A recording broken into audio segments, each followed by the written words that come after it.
लसन होया वा 3100 रुपए का इतने जरब दे ला की भाव पैंदा की हांडी च आपे ही पै जांदा वा आपे ही पै जांदा आ हांडी च आपे ही पै जांदा जी लसन भाई असलामकुम प्यारे दोस्तों हीरो ते भैन भरावो ते की हाल चाल है ठीक ठाक उम्मीद करते सारे ठीक ठाक हो गए यार सी हो गए हैं फ्रैश ब्लॉग एंड तक दिखाने हैं टेंशन ना लो। और मैं क्या भाजी मोटरसाइकिल की साफ सूफ कर लिए यार की हो गया यार बहुत गंदी हो गई बात क्या देखना पड़ रहा है तुहानू पता बारिश हुई है चिकड़ चिकड़ होया सीगा ते हाल फिर मैं क्या मोटरसाइकिल साफ होनी चाहिए हाल ते नहा नू लिया असी बाकी अल्लाह खैर करे निकलते हैं बाहर। भाई मोटरसाइकिल बाहर कढ़ ली है हम असं जाने दीप भाई को दीप भाई की कर रहे हैं मसरूफ आके वेले ही है गप शप लाने हैं जाके।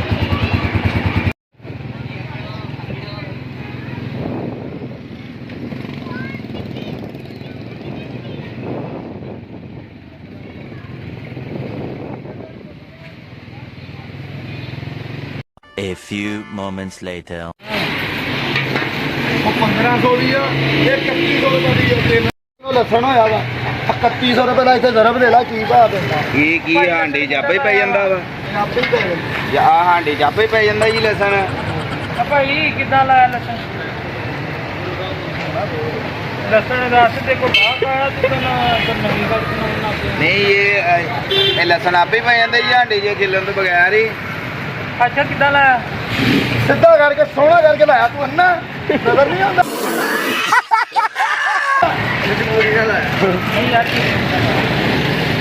नहीं यार ज्यादती है यार यार दस कितना लाया बच्चे को बाहर आए वो बांदा यार ओए सौं के दे तक खुशबू आंदी विचों ਇਹਦਾ ਮੂੰਹ ਨੂੰ ਲਸਣ यार सही नहीं है गुस्सा वा आहो एक तो परफ्यूम भी ओए मामा ਉਹਦੀ ਖਿਆਲ ਆ ਤੂੰ ਨਾ ਡਿੱਗੀ मैं इन्नू भी संभालना करी ਹੁਣ 120 ਰੁਪਏ ਲਾਉਣਾ ਵਾ संभावा 120 ਰੁਪਏ ਲਾ ਲਾ 2 ਕਿਲੋ ਦੇ ਦੇ ਜਾ 131 ਰੁਪਏ ਲਾ ਲਾ 131 ਲਾ ਲਾ 131 ਰੁਪਏ 131 रुपये ला ਹਾਂ 131 ਰੁਪਏ ਘਰ ਤੋਂ ਪਾਉਣੇ ਆ ਤਿੰਨ ਗੰਡੇ ਭਾਈ ਹਲੋ ਭਾਈ ਘਰ ਤੋਂ ਪਾਏ ਓ ਹਲੋ गल कर तू साडा लसन ਗੱਲ कर ਲਸਣ ਦੀ दंदियां कड्ढन दे साढ़े 27 ਦਾ ਲਾ ਅੱਜ ਹੀ ਦੰਦ ਸਾਫ਼ ਕਰ ਹੀ ਲਏ ਆ ਦੰਦ ਹੀ ਕੱਢੀ ਜਾਂਦਾ ਜੀ ਲਸਣ 150 ਰੁਪਏ ਕਿਲੋ ਭਾਈ ਯਾਰ 120 ਰੁਪਏ ਲਾ ਲਾ ਨਹੀਂ ਐ ਹੁਣ ਹੋ ਮੇਰਾ ਭੈਣ ਨੂੰ ਕਿੱਧਰ ਹੋ ਨਹੀਂ ਨਹੀਂ ਉਹ ਨਹੀਂ ਉਹ ਭਾਈ ਇਹ ਧੱਕੇ ਕਿਉਂ ਮਾਰਦਾ ਵਾ ਕਿਹਨਾਂ ਤੋਂ ਮਾਰਦਾ ਚੱਲ ਗੱਲ ਕਰਕੇ ਜਿਹੜੀ ਵੀ ਖਿਲਾੜ ਦੀ ਲੱਸਣ ਵੀ ਨਾ ਤੈਨੂੰ ਦੇਈਏ ਇੱਥੇ ਚੱਲ ਨਿਕਲ ਯਾਰ 140 ਦੀ ਤਿੰਨ ਛਾਪਰ ਡਬਲ ਕਰਨਾ ਅੱਛਾ ਘਮਾਉਂਦੇ ਲੈ ਕੇ ਜਾਣਾ ਉਹ ਛਾਪਰ ਓਏ ਓਏ ਉਹ ਦੇ ਵੇਚ ਫੇਰ ਛੋਟਾ ਛੋਟਾ ਪਾਈਆ ਆਉਂਦੇ ਆ ਤਾਜ਼ੇ ਤਾਜ਼ੇ ਆ ਗਿਆ ਲਸਣ ਵੇ ਤਾਜ਼ਾ ਤਾਜ਼ਾ ਵੇ ਆ ਭਾਈ ਨੂੰ ਪਾ ਕੇ ਦੇ ਆ ਖੇਲ ਕੇ ਬਹਾ ਇੱਕ ਪਾਣੀ ਵਾਲਾ ਤੇ ਨਹੀਂ ਆ ਭਾਈ ਨੂੰ ਦੇ ਆ ਪਾ ਕੇ ਲਸਣ ਇੱਧਰ ਦੇ 5 ਕਿਲੋ ਇੱਧਰ ਦੇ 2 ਕਿਲੋ ਕਿੱਧਰ ਇੱਧਰ ਇੱਧਰ ਦੇ ਕੇ ਆ ਇੱਧਰ 2 ਕਿਲੋ ਇੱਧਰ ਦੇ ਭਾਈ ਨੂੰ 3 ਕਿਲੋ ਵੇ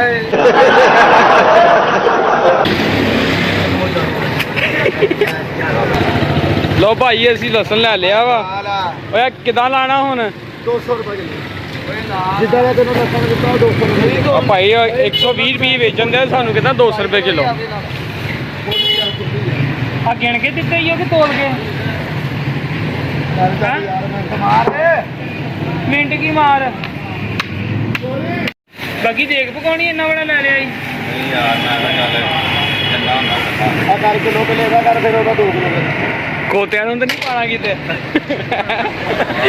ਚੱਲ ਆ ਰੱਖ ਉਹੀ ਦੋ ਚੰਗੇ ਦਿੰਦੇ ਲੋ ਦੀਰ ਭਾਈ ਤੁਸੀਂ ਤੇ ਚੁੱਕੋ ਲਸਣ ਚਲੋ ਭਾਜੀ ਅਸੀਂ ਚੁੱਕ ਲਿਆ ਹਾਂ ਚਲੋ ਭਾਈ ਅਸੀਂ ਚੁੱਕ ਕੇ ਚੱਲੇ ਆ ਠੀਕ ਆ ਭਾਜੀ ਅਸੀਂ ਚੁੱਕ ਲਿਆ ਭਾਜੀ ਲਸਣ ਭਾਰਾ ਬਹੁਤ ਆ ਥੋੜੀ ਦੇਰ ਤੱਕ ਆ ਭਾਈ ਇੱਕ ਬੋਰੀ ਹੋਰ ਚਕਾ ਦੇ ਦੇ ਇਹ ਨਿਕਾ ਲਗਾ ਏ ਭਾਈ ਵੇ ਅੰਦਰ ਭਾਈ ਜਾਈ ਰਿਹਾ ਵੇ ਭਾਜੀ ਅਸੀਂ ਦੀਰ ਭਾਈ ਤੋਂ ਆਏ ਆ ਦੀਰ ਭਾਈ ਮਸਰੂਫ ਹੀ ਬੜੇ ਆ ਦੀਰ ਭਾਈ ਕਿੰਨਾ ਕੁ ਟਾਈਮ ਆ ਯਾਰ ਭਾਈ ਟਾਈਮ ਹੀ ਟਾਈਮ ਆ ਵੇਖੋ ਵੇਲੇ ਹੋਈਓ ਫਿਰ ਯਾਰ ਚੱਲੀਏ ਫਿਰ ਕੋਈ ਇਫਤਾਰੀ ਕਰਨ ਤੁਹਾਨੂੰ ਪਤਾ ਫਿਰ ਉਹਦੇ ਵੀ ਲੋਕਾਂ ਨੇ ਜਾਣਾ ਆਹੋ ਆ ਜਾਵਾਂਗੇ ਤੂੰ ਜਾਣਾ ਅੱਜ ਨੇ ਆਜੀ ਦੇ ਕਜ਼ਨ ਨਾਲ ਆਪ ਤਿਆਰੀ ਕਰਨ ਦੇ ਆ ਲੋ ਭਾਈ ਦੀਰ ਭਾਈ ਮਸਰੂਫ ਹੈਗੇ ਆ ਤੇ ਬਾਕੀ ਫ੍ਰੀ ਹੋਣਗੇ ਤੁਹਾਨੂੰ ਪਤਾ ਯਾਰ ਕੰਮ ਕੁਮ ਵੀ ਤੇ ਨਾਲ ਕਰਨਾ ਹੁੰਦਾ ਵਾ ਕੰਮ ਤੋਂ ਬਗੈਰ ਗੁਜ਼ਾਰਾ ਵੀ ਨਹੀਂ ਹੈ ਰੋਜ਼ੇ ਨਹੀਂ ਨਾ ਲੱਗਣਾ ਰੋਜ਼ੇ ਤੋਂ ਪੂਰੀ ਭਾਬੀ ਦਾ ਨਾ ਹੀ ਭਾਈ ਗੁਜ਼ਾਰਾ ਹੈ, ਨਾਲ ਮੌਲਵੀ ਵੀ ਲਾਇਆ ਵਾ ਭਾਈ ਫੁੱਲ ਭਾਰਨਾ ਹੈ। ਮੌਲਵੀ ਸਾਹਿਬ ਭੁੱਖ ਤਾਂ ਨਹੀਂ ਲੱਗ ਗਈ?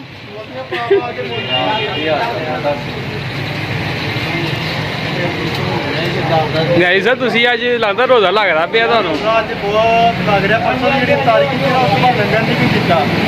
ਚਲੋ ਫਿਰ ਲੰਗਰ ਕਰਦੇ ਆ ਬਾਕੀ ਚਲੋ ਇਨਸ਼ਾਅੱਲਾ ਹੁਣ ਲੰਗਰ ਜੀ ਅਫਤਾਰੀ ਵੀ ਮੈਂ ਦੀਨ ਭਾਈ ਕਰਵਾ ਰਹੀ ਆ ਭਾਈ ਕਰਵਾ ਰਹੇ ਦੀਲ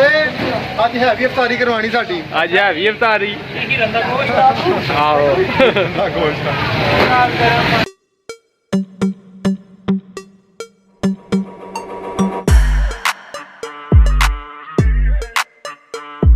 2 hours later. ਬਰਗਰ ਖਾਣ ਦੇ ਚਾਚੇ ਨੂੰ ਬਰਗਰ ਖਾਣ ਦੇ ਤੂੰ ਕੀ ਉਹ ਮੂੰਹ ਚ ਖਿੱਚਣਾ ਆ ਵੇਖੋ ਜੀ ਸਾਡੇ ਪੰਜਾਬੀ ਹੀਰੇ ਆ ਪੰਜਾਬੀ ਹੀਰਾ ਇਦਾਂ ਦਾ ਹੁੰਦਾ ਮਾਸ਼ਾਅੱਲਾ। ਸਰਕਾਰ ਕੀ ਹੋ ਗਿਆ ਜੇ ਹੀਰਾ ਥੋੜਾ ਜਿਹਾ ਮੈਲਾ ਹੋਇਆ ਤੇ ਤੁਸੀਂ ਤੇ ਸਾਡਾ ਸ਼ੁਗਰ ਮੇਲਾ ਹੀ ਬਣਾ ਕੇ ਨਹੀਂ ਹੀਰਾ ਉਸਤਾਦ ਜੀ ਇਹ ਤੁਹਾਨੂੰ ਪਤਾ ਕੁਆਲਿਟੀ ਹੁੰਦੀ ਹਰ ਹੀਰੇ ਦੀ ਹੀਰਾ ਨਾ ਹੀਰਾ ਤਰਾਸ਼ਣ ਵਾਲਾ ਆ ਚਾਚੇ ਦਾ ਬਲੱਡ ਪ੍ਰੈਸ਼ਰ ਵੱਧ ਗਿਆ ਇਹ ਯਾਰ ਜੇ ਬਲੱਡ ਪ੍ਰੈਸ਼ਰ ਦਾ ਮਸਲਾ ਬਣ ਜਾਵੇ ਤੇ ਫਿਰ ਕੀ ਬੰਦਾ ਕਰੇ ਤੇ ਕਹਿੰਦਾ ਡਾਕਟਰਾਂ ਕੋਲ ਭਜਦੇ ਆ ਤੁਸੀਂ ਇਹ ਕੀ ਖਾਣ ਆਏ ਆਪਾਂ ਹੁਣ? ਉਸਤਾਦ ਜੀ ਅਸੀਂ ਆਏ ਇੱਥੇ ਆਪਣਾ ਛੋਟੀ ਡੀ ਤੋਂ ਸ਼ੇਖ ਸਾਹਿਬ ਦਾ 버ਗਰ ਖਾਣ ਆਏ ਮਸਾਲੇ ਵਾਲਾ। ਦਿਖਾ ਦਈਏ ਵਿਜ਼ਿਟ ਕਰਾ ਦਈਏ ਉਹਨਾਂ ਨੂੰ। ਕਰਵਾ ਦਿਓ ਯਾਰ।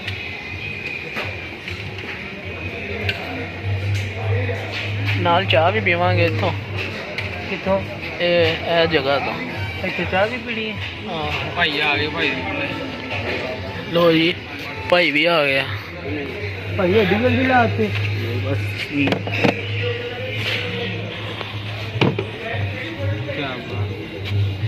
ਯਾਰ ਤੇ ਨਿੱਕੇ ਨਿੱਕੇ ਨਹੀਂ ਹਾਂਜੀ ਹਾਂਜੀ ਭਾਈ ਪੈਸੇ ਦਿੱਤੇ ਹੋਏ ਆ ਇੰਤਜ਼ਾਰ ਹੀ ਨਹੀਂ ਹੋਣ ਡਿਆ ਹੁਣ। ਚਲੋ ਫਿਰ ਬਾ ਠੀਕ ਆ ਭਾਈ ਜੀ ਭੁੱਖ